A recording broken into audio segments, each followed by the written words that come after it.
So, after reading the entire Vampire Chronicles and giving you my thoughts on the TV series, for better or worse, it's time to talk about the series as a whole and do a ranking of Anne Rice's Vampire Chronicles. I've been looking forward to doing this video ever since I started reading the books, because I quite like ranking things. It's a good way just to give a sort of overview of a series, to see how you feel about it on the whole, and also I really like talking about rankings with people in the comments. So if you've read Anne Rice's books, well, the vampire books anyway, let me know down in the comments how you would rank the novels. There won't be any surprises, at least at the bottom of the list. Coming in last place we have the final novel in the original sort of set of Vampire Chronicles books, and that is Blood Canticle. So this book was published in the early 2000s, and Rice decided at this point that this was the last Vampire Chronicle she was going to put out until many years later. It focuses once again on the start, which you would think would be a good thing, and we get the crossover as well with the Mayfair Witches, as Mona Mayfair and even Rowan Mayfair appear in this very messy, very strange book. Much of the novel focuses on Lestat and his relationship with the Mayfair Witches, in particular Mona Mayfair, who becomes a vampire, and Rowan Mayfair, the witch from the Witching Hour Mayfair Witches books. She's in this one as well, and Lestat obviously falls in love with Rowan in this book. And so we deal with this stuff. There's also some stuff about the Taltos. Mona has a daughter that they go and find. There's lots going on in this book. It's kind of hard to explain easily because there's just a lot going on, and unfortunately none of it really comes together. Now this book is more famous for its narration and what Rice does with it rather than the plot itself. At the beginning of the book we get Anne Rice going on this huge, not very well-advised rant against her fans, which I just think is completely over the top and silly. She using the voice of Lestat, she chastises the fans who rejected Memnoch the Devil, the book, and sort of makes it seem like, he's just doing this book to stick it to them almost. It's a very bizarre rant and an interesting thing. Rice is a very enigmatic figure, or was, and she did sort of do these things every now and then. She would have these sort of spats with fans and also with people adapting her work. Although one thing I will say for Rice is that typically she is very gracious when it comes to apologising for some of the these types of things. Nevertheless, it is stuck in this book, it is a part of this book, and using Lestat for this purpose, not only is it in poor taste, it diminishes him as a narrator in this book. He talks in this bizarre style. Sometimes he's his old self again, and then other times he's got like a steep southern cowboy accent that's completely bizarre. He swears a lot. There's some horrific stuff that he says to Mona Mayfair. Mona's a character that I don't like, and I've talked about that a lot, but the way that he treats Mona in this book in certain passages, the things that he says to her are just really horrible and just put a damper on his character for me. So there's just lots in this book that doesn't work. I can barely remember the plot itself because it wasn't that interesting to me, and I just didn't like the characterization. I thought the start was off. I don't really like Mona Mayfair, and she's in this book a lot, even if I did feel sorry for her. So yeah, it's just not a book that I want to read, and I am so glad that Rice came back to the series much later on with a sort of fresh motivation and did the series justice. Next on the list we have one of the two books from the so-called Tales of the New Vampires. These were a small series of books that Rice did that were basically just focused on different vampires other than the main ones. And so we have this first novel I'm going to talk about now, Pandora. It's a book that I really wanted to like. I don't know why. I think because Pandora is an interesting figure in the main series. She's not in it very much. She's very much a background figure. But we know that she's been with Marius. We know that something happened in their relationship, and we don't know all the details, the ins and outs of this, so it was interesting to dig deeper, you would think, into the life of Pandora. And she is an interesting character. There are bits of this book that I liked. I do like her as a character, even though I think that generally Rice just doesn't write women as well as she writes men, which is bizarre because a lot of her characters are androgynous, but she just doesn't seem to do that as well with women. She does it well with Gabrielle, but Gabrielle doesn't get a whole book about her. So yeah, it's just not a book that really appeals to me. I can't, again, and this is a common theme with these books that are lower down on the list, they're books that when I finish them, I almost immediately forget what I've read. And to me, that's a terrible sign. Obviously, sometimes when you finish a book, you do forget little details. But, if someone said to you, what was that book about? What really grabbed you about it? You should be able to say one or two things. Pandora, I could literally say nothing. In fact, in a way, it's worse than Blood Canticle, because Blood Canticle at least has the absurdity of Rice's rant and just the outlandishness of the whole thing. But the only reason why I put Pandora ahead is that I think it is a better constructed book. It does tell a story, it's just not a very interesting one, unfortunately. I think that ultimately it was just a missed opportunity with Pandora. Maybe if the book had been a bit longer, maybe if Rice had had something to say or do within the book, maybe that would have given it an edge over the other books on this list. But for me, I just didn't remember it that much. I didn't really enjoy it, it was just kind of dull. Next up we have Merck, which is another one of the crossover books with the Mayfair Witches. Although this one is bizarre in that it doesn't actually feature a Mayfair witch that we're familiar with. Instead we get Merck Mayfair, who is a part of the branch of the Mayfair family, an African-American branch that we haven't seen before in the Witching Hour and the other books in that series. This book focuses on David Talbot. It's his narration in the story, and he is living with Louis, I believe, in this book. And Louis is still lamenting the loss of Claudia, and he wants to try and bring her ghost to him so that he can speak to her and get closure. David Talbot knows Merck, as Merck worked for him in the Talamasca many years ago, and so he calls on her help, as she can use the arts of voodoo to potentially call upon Claudia. But Merck has her own plans working behind the scenes. In fact, she wants to become a vampire herself. And so this is the very interesting premise of this story, and I have to say, I knew going into this book that there would be the return of Claudia, but unfortunately, Merck suffers from what is Rice's, both her flaw and the thing that makes her great, is her propensity to delve into lots of backstory rather than keeping things focused on the present day plot. Now I think that the story of wanting to bring Claudia back, focusing very much on Louis, would have been a great story, even if it was told from David's perspective. But Louis is almost a background figure in this book, as a lot of time is spent with talking about Merck and David and their time together when they worked in the Talamasca, as happens all the time with Rice's books. And this is one case where, for me, the backstory just wasn't worth it, and I wanted more time spent on the present. I even found Claudia's return a little bit disappointing as well. I think it's because ultimately it's sort of vague as to whether it was her or how much of what she said to Louis was true, and it all happened just a little bit too quickly for me. I would have liked more time spent on that stuff, and it just didn't feel like we got that. So it was a novel that had a very interesting premise, but it didn't live up to it. And while I do like David as a character, I really liked his relationship with Lestat in The Tale of the Body Thief, but it's just he's not as interesting, in my view, in his relationship with Louis. I think him and Lestat were a great couple together, and I don't find him as interesting when he's with Louis. Lastly, Merck Mayfair is actually quite an interesting character, but unfortunately, yet again, we have this issue with Rice where she introduces this character, great character for the most part, and then does nothing with Merck after this book. Merck appears in another book very briefly and has a less than good ending to her character. And so again, it's a wasted opportunity that Rice built up a character, built up her becoming a vampire at the end of this novel, and then this character does nothing really in the other Mayfair Witches books, or at least she does have dramatic moments, but they are literally just fleeting moments. And so it's a shame that we get this introduction to this great character who just doesn't really go anywhere after this novel. At number 12, we have The Vampire Omand, another book that I was really looking forward to sinking my teeth into. This one is where we finally get Omand's story of how he became a vampire, of why he became the little gremlin that he became, his time with Marius, his time as a human, his time with the children of Satan, his time at the theatre, all of this stuff, and even we find out what happened with Claudia as well in one of Rice's most controversial retcons in the story.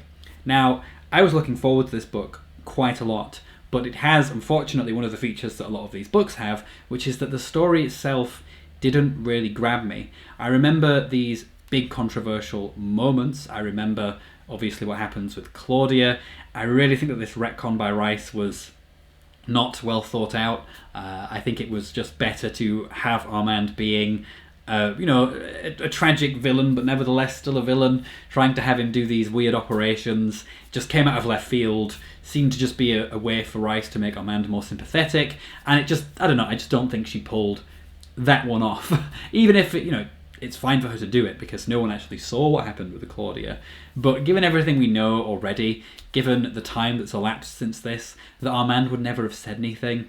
So, it just stretches the realm of believability for me. Another issue with this book, and it also is an issue with Pandora as well, I will say, is that it also gets eclipsed somewhat by Blood and Gold. These 3 books focus on different aspects of Marius's life. Obviously they extend before and without Marius, because Marius isn't with Omand for the whole time and he isn't with Pandora for the whole time.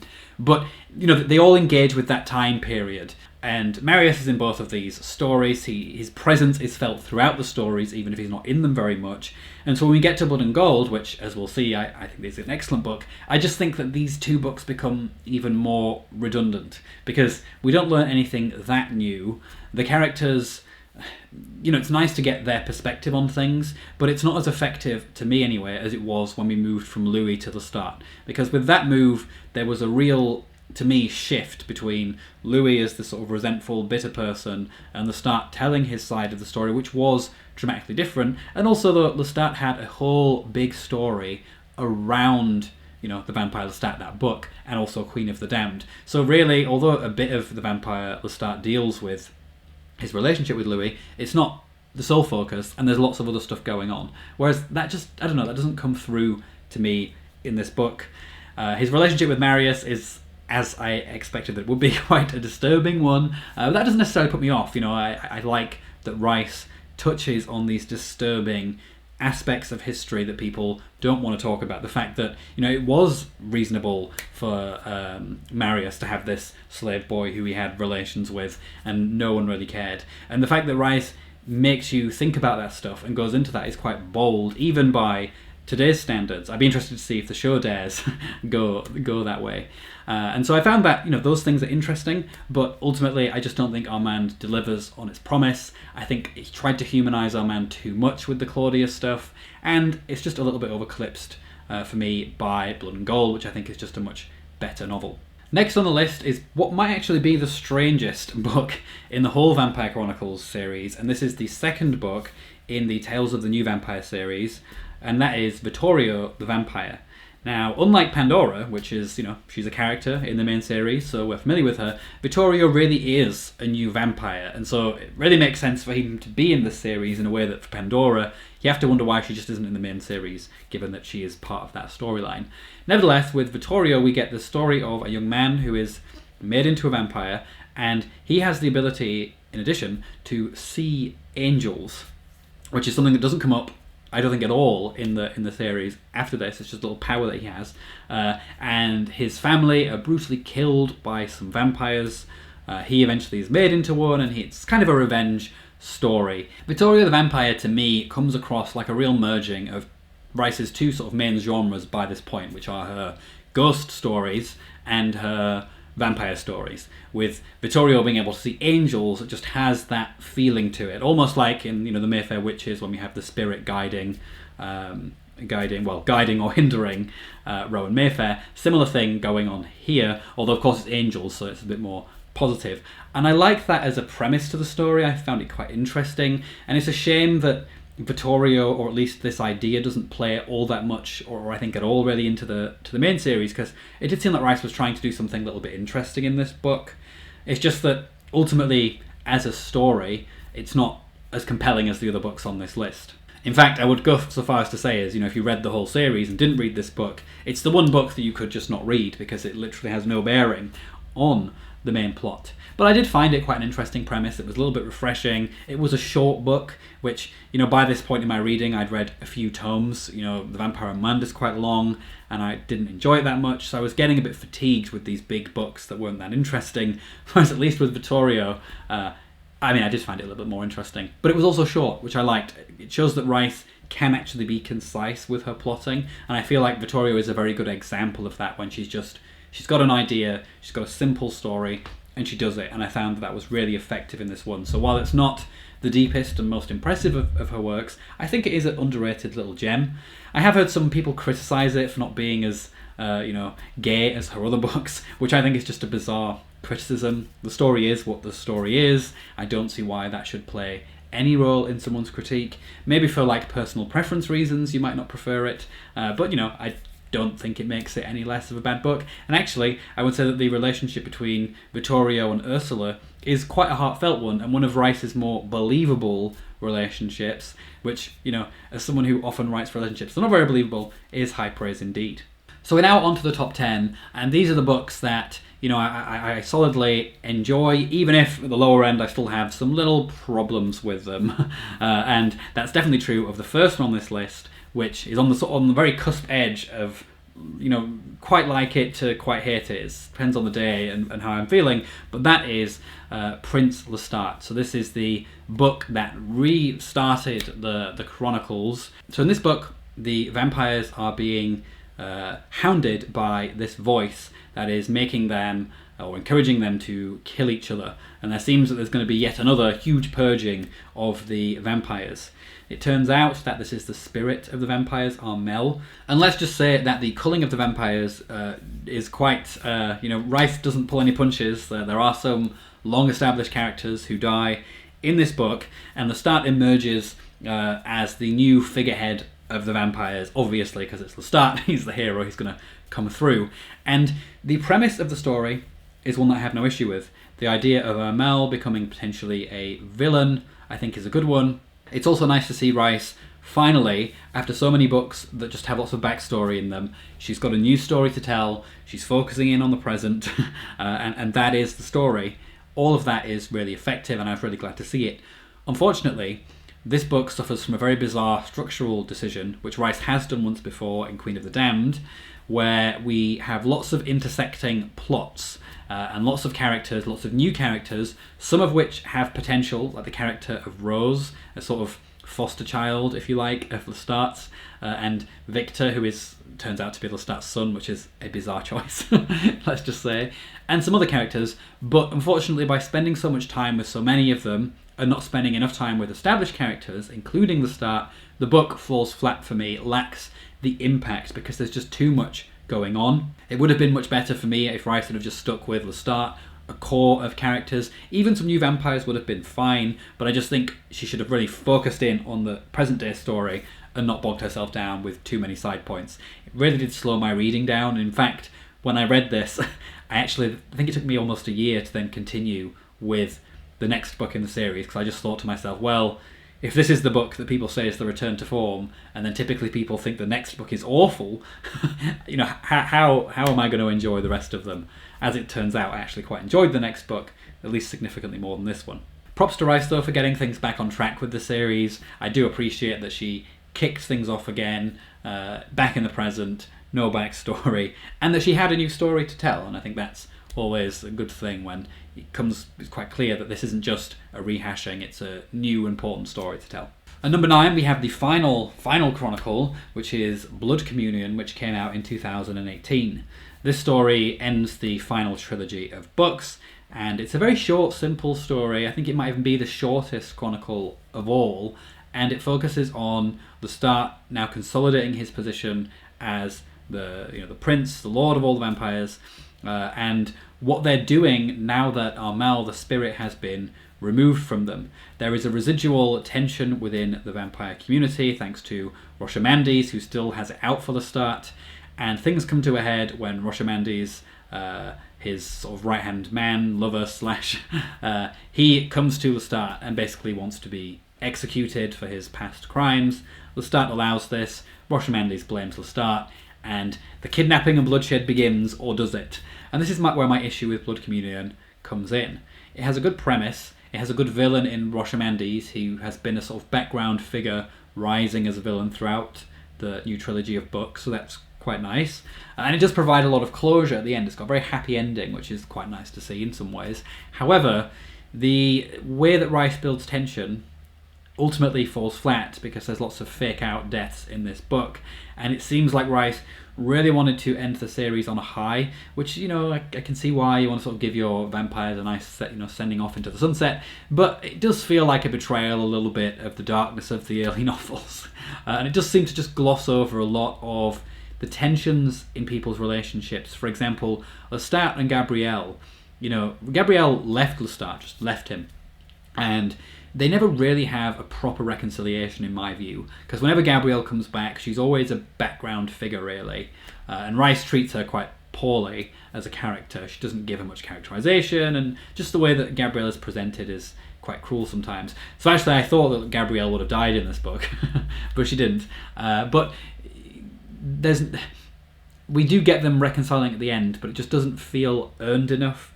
And that is my issue with this book, is that a lot of the vampires just seem to end up being all lovey-dovey with each other when they really shouldn't. Another example of this is Omand, who has great tension with Lestat in this book. And it just makes me think that maybe it would have been better to have Omand as the big final villain of the Chronicles. But of course, Rice has the soft spot for the character, and I think sometimes as a writer, especially as the Chronicles goes on, she allows her soft spots to sort of take over and she kind of wants to keep these characters alive, and she wants them all to be happy and get along. And I can appreciate the impulse, but it does lessen the impact of the story overall for me. That said, it is nice to see the vampires get a happy ending too, so it's a book that I enjoy in many ways. It's a nice conclusion to the series. I don't dislike it, but I do wish that it had just been a little bit more dark amidst the light in this one. At number 8 we have maybe a surprising choice, I'm not sure. Some people seem to really rate this book, others seem to not, so maybe it's not that controversial, but I'm putting The Queen of the Damned at number 8.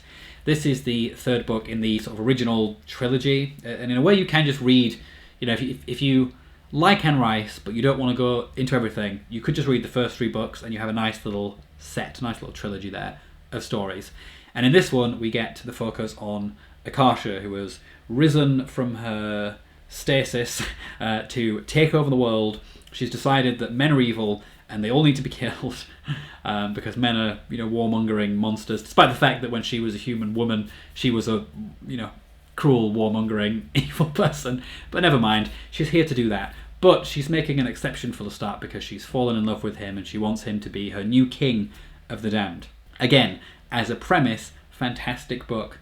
The way that Vampire Lestat ends, when you have Akasha rising, is probably the best cliffhanger ending of the whole series. I really enjoyed that. I was really looking forward to this book. But unfortunately we have this terrible literary device again, where Rice wants to spend lots and lots of time with other characters and how they're reacting to the return of the Queen before, in the last tiny little bit of the book, we then focus on the present. There's a confrontation, it's all gearing up, and then it ends in a flash, and it's just a bit of a letdown. So it's a book that leaves me conflicted in a lot of ways. However, what gave it the edge over Prince Lestat, which has the same way of telling a story, is that I actually quite like some of the stories in here. I really enjoy the character of Jessie. Jessie is a girl who works for the Telemasker, and she has this strange old auntie called Maharet, who will end up being one of the ancient vampires, and it's somewhat obvious to the reader that this is the case. And we have her slowly learning the truth about vampires and eventually becoming one. And again, another example of a female character in Rice's books. A lot of promise, interesting, love it. That just goes nowhere. Jessie is a fleeting appearance in the other Vampire Chronicles books. Such a shame, such a waste of a character. And again, then when I go back and read this book, it leaves a bad taste in my mouth because I know where it's going for this character, and so I'm a bit less invested than I would have been because my expectation was maybe this character's going to play some important role in future, but unfortunately that doesn't happen. That said, Akasha is a wonderful villain, probably Rice's best villain, and she doesn't try and humanise this villain, which works quite well. Akasha is just evil through and through in a lot of ways, and maybe it's just because she dies at the end of the book, so she can't be humanised and we can't have an Akasha Chronicle later on. I'm surprised she never did that, but it's good anyway that she didn't. I like that this story ends with Akasha's death at the end. And Akasha is an excellent villain. I think she is really impressive. I just think that the resolution to the story wasn't very good, and the way that the story is told is a bit of a letdown. Again, it would be nice if when Rice has this plot that focuses on the present day, she just focuses in on one story from one perspective and doesn't feel the need to sort of introduce all of this baggage that just bogs the story down.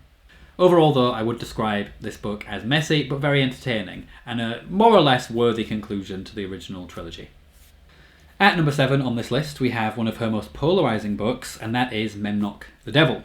In this book, Lestat meets a figure called Memnoch who claims to be the devil, and he wants Lestat's help. And a lot of this novel is taken up with the story of Memnoch claiming to be the devil, and how he fell from heaven, what he did that made him fall from heaven.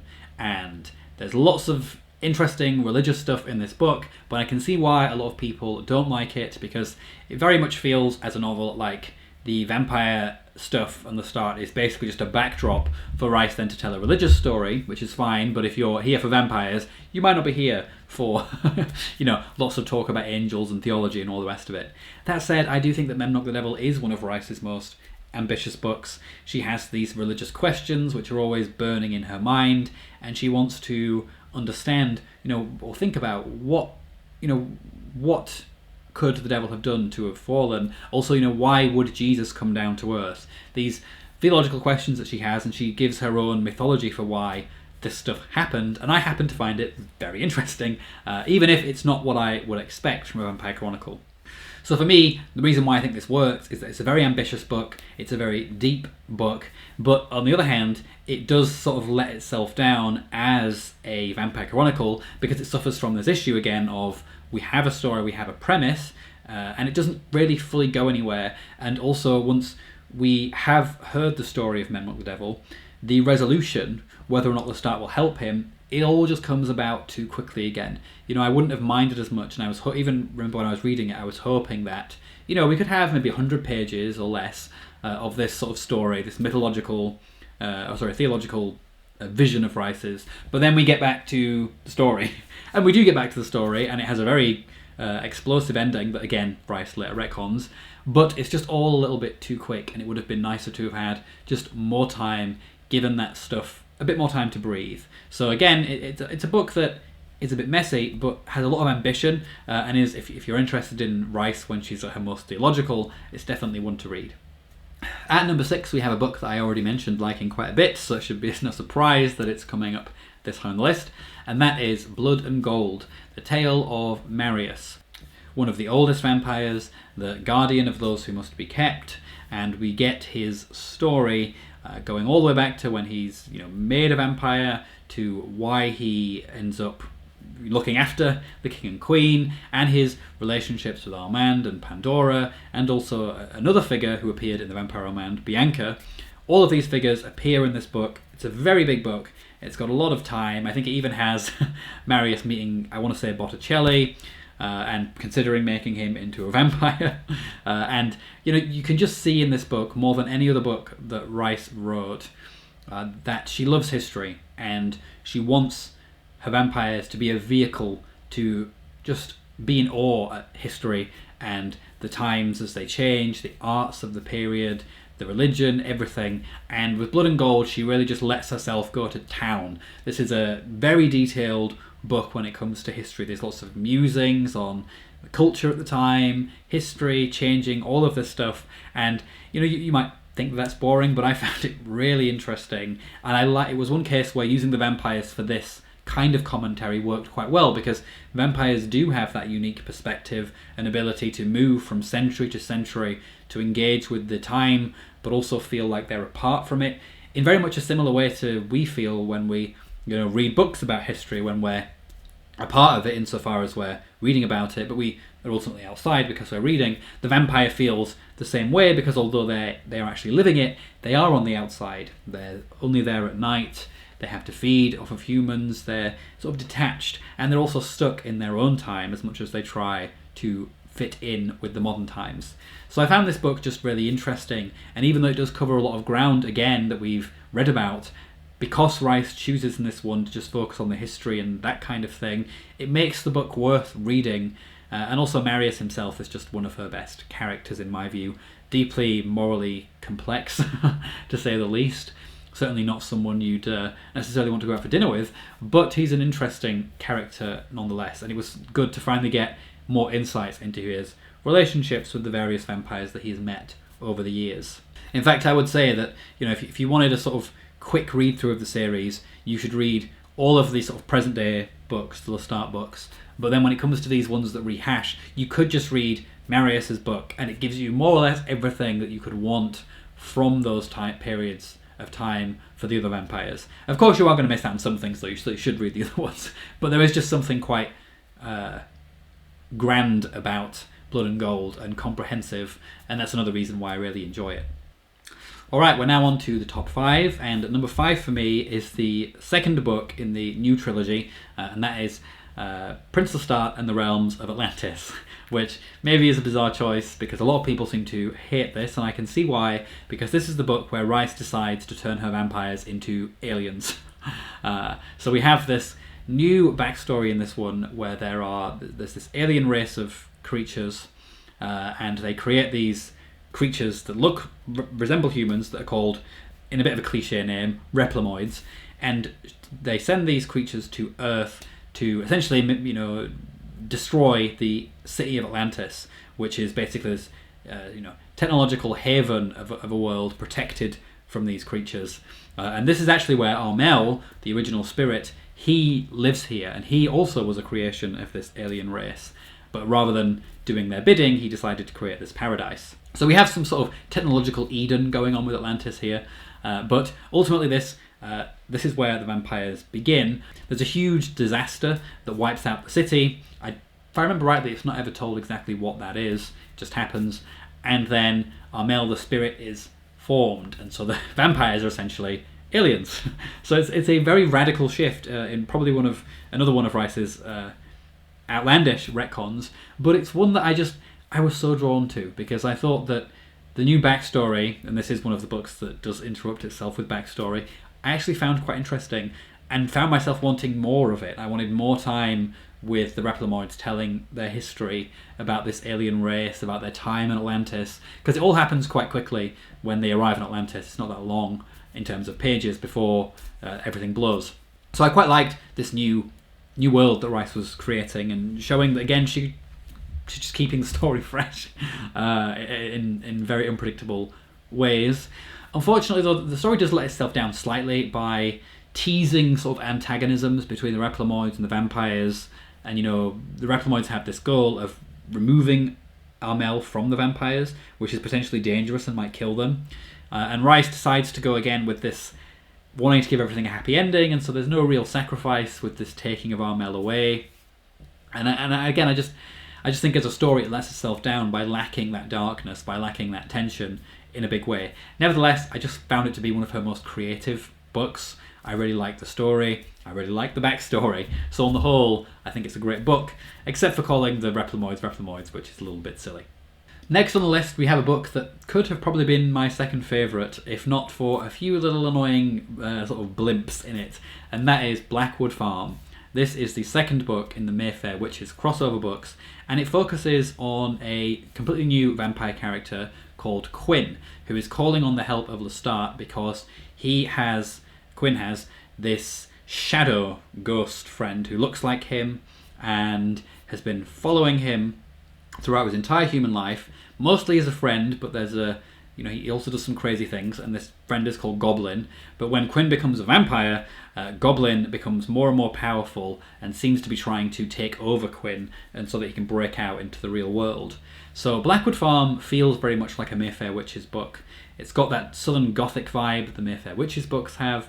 Goblin, the spirit shadowing Quinn, feels very much like the spirit shadowing Rowan Mayfair and the Mayfair family. So it does feel very much like a crossover in that way, because we also have the vampires too.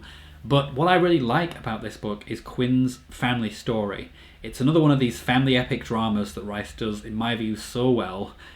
Quinn's family history is wonderful. There are so many colourful characters in his family, whether it's his Aunt Quinn, I want to say his grandfather, his tutor, who has a very tragic demise, and just Quinn himself as a character, I think is one of my favourite Rice characters. So there's a lot to like in this book, but then there are just certain things about this book that do irk me a lot. One of them is the presence of Mona Mayfair. She appears in this book, and she's dying, and even more annoying is that Quinn, who really does feel, in the way that he comes across, like a gay character, and really, I think even explicitly is just gay throughout most of the story. When he meets Quinn, he basically just becomes a straight guy. And normally I don't mind that. I don't think it's, as I said earlier, worth criticising a book over because of whether it presents characters of a certain sexuality or not. However, what annoyed me about Quinn is that It's an example where Rice teases one thing and then doesn't deliver, and it just comes across as inconsistent in the way that Quinn is written after that point. And their romance also isn't very believable. It might be one of Rice's least believable, in that it's literally a love at first sight type of thing. And so that did annoy me a little bit with the story, is that whole thing. We also get Merck coming back into this one. I think it's this one that she comes back into, and the way that her character is completely abused in this story, it's just horrible. I find it really irritating when Rice does this, when she builds a character up and then just ruins them. And in a way, she even did it with Mona, because as much as I will complain, when Mona was in the Mayfair Witches books, she was the big bolshy character, too bolshy to the point of annoyance, but she really just takes her down in this one. And it seems to be a pattern with Rice, where she builds up these women in one book and then she just completely demolishes them in another book, and never gives them that redemption that she seems to be willing to give all of her male characters. Not all of them, but most of them. So that aspect of the book I just find a little bit annoying. Nevertheless, on the whole, Quinn as a character, his family history, the epic family saga, I absolutely adore it. And also a shame that, like with all the crossover books, Rice kind of retcons them by just getting rid of Quinn and Mona later on, very unceremoniously. So it's a book that leaves a bit of a sour taste, but it is one on the whole that I do really enjoy, and was one that really impressed me, because I wasn't expecting to like it at all, because I knew that it was quite distant from the main books, but it just works really well as a story. I like Rice's ghost stories, and she brings all that in here, and it's fantastic. Alright, we're now on to my top 3, and at number 3 we have The Tale of the Body Thief. This is a book with a very simple premise, and that is partly why I think it works so effectively. We have Lestat, who is in despair with his vampiric existence. He meets someone who offers him the chance to swap bodies, so that Lestat can become human for a few days, and this man can experience what it's like to be a vampire for a few days. And because Lestat is either a fool or just really adventurous, or both, thinks that this is a good idea, and thinks that this man isn't just going to run away with an immortal body, because who thinks that you wouldn't?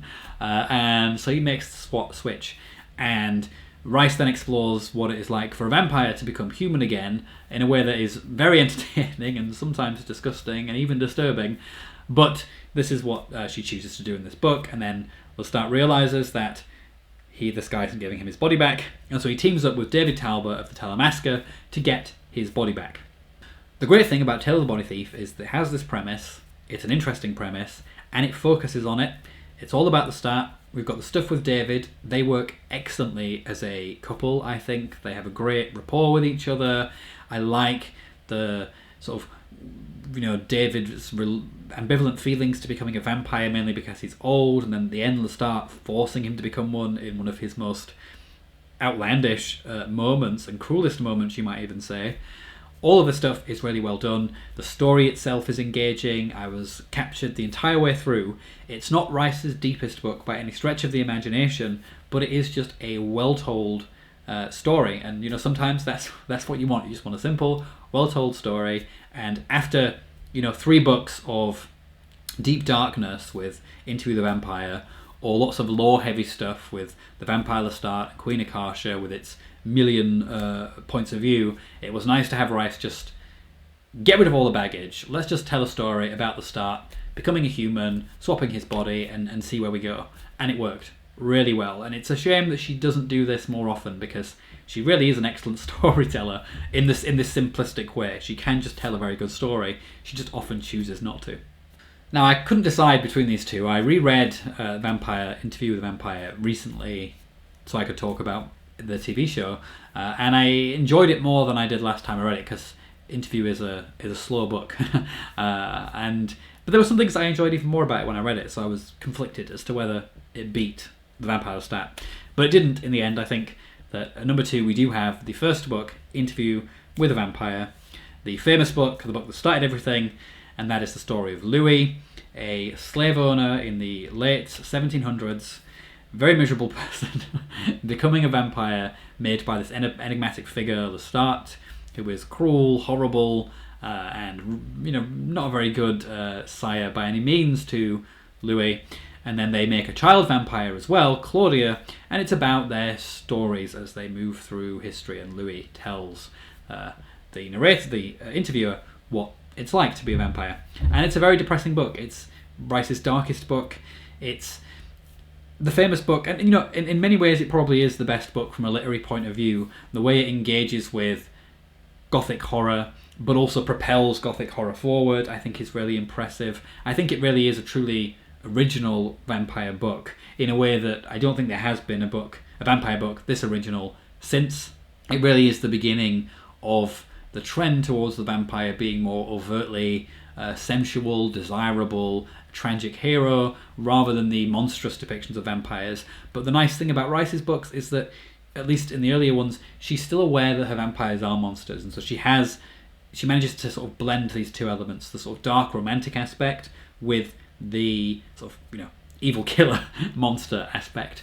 And so that's the really impressive thing, especially about Interview with a Vampire. We have the tragic figure of Louis and the more monstrous figure of Lestat, and Claudia as something in between, because you sort of feel sorry for her even if she's possibly the cruelest of the three, because she's a child vampire, and so maybe just because of the way she is, we feel her tragedy a little bit more and give her a free pass. But one thing that I do think is really great about this one is that Rice really does dig deep into what it is like to be a vampire and why that is not all sunshine and roses. And in a way it's bizarre, because Louis has a deep sense of this, and that really comes across in the story. But Rice doesn't really live up to the philosophy of Louis in future books, because as the series progresses, she does portray vampirism as a lot more glamorous and desirable, and she sort of gets more and more away from these roots. But coming back and reading this book after reading especially Blood Communion, you're reminded by just how dark the actual existence of a vampire can be.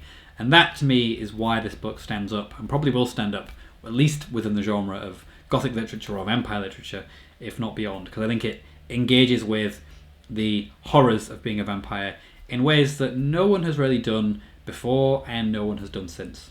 And last of all, we have, in first place, of course, The Vampire Lestat. The first book told from Lestat's perspective, a complete break away from Louis' somber, moody tone. We now have Lestat in the present telling his story.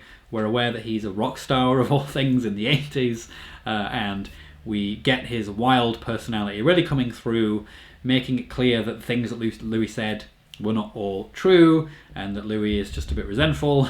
And we also get detail into, for the first time, the backstory of the vampires, which in Interview was just a mystery, because that's a very nihilistic book. There are no answers. In the start, we start to get those answers, and in my view, we do get the best backstory for the vampires, which is taking them back to ancient Egypt, Queen Akasha, all of this stuff. It's here. Marius is here.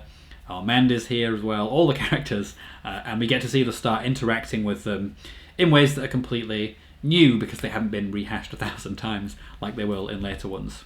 Lestat as a vampire is one of the classic vampire characters, and he really comes into his own in this story. He is not the background figure anymore, he's the protagonist, and you know, if you read Into the Vampire, you wouldn't necessarily think that Lestat would be very interesting, because he is a bit of a one-note villain in that book, but we get a much more complicated web when we get to Lestat in this book. The only thing I will say, and this is maybe why I was unsure whether to put this in second place, is Rice is already starting to show some of her vices in this book, because the Interview with the Vampire book is very concise, it's short, it's clean, it has a point, but in The Vampire Lestat we already have this sort of expansion where Rice just sort of noodles around in different time periods, and she talks about this for a while and then she gets bored, so she moves them here.